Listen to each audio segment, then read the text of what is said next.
Alabanza les animo a la familia Camasca Girón. Hermano Carlos, vamos con Cristo Jesús. Todo lo que tenemos en esta tierra, todo se quedará. Lo que debemos preocupar es de vuestra salvación por mi hermano Julio, por mi hermano Ever. Todo tiene tiempo, momento. Hijo Pablito, sigamos adelante, todos los presentes de igual manera. Y en esos últimos tiempos, es tu tiempo.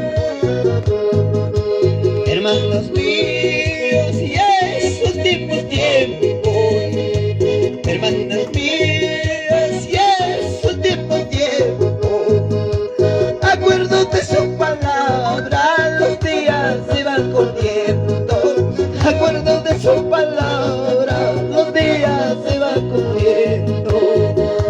Hermanos míos, ¿por qué no prediqué? Hermanos míos, ¿por qué no prediqué? Recuerdo de su palabra, los días se van corriendo. Recuerdo de su palabra, los días se van corriendo. ¿Cuánta gente decía es mentira? Libro de Daniel 2:4 decía: la gente correrá de aquí para allá, y la gente no creía. Tomaron por burla, pero ha cumplido, y muchas cosas cumplirá. Solamente nos queda seguir adelante en preparación. Dios ha permitido todavía este año más para poder alistar. Hijo Pablito, sigamos adelante, y a su nombre, y a su nombre sigaremos llevando la palabra mientras que tenemos vida. No nos queda otra cosa.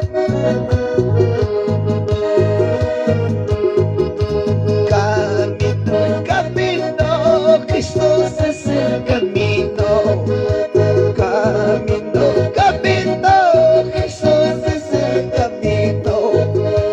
Él solo nos lleva a la vida eterna, Él solo nos lleva a la vida eterna.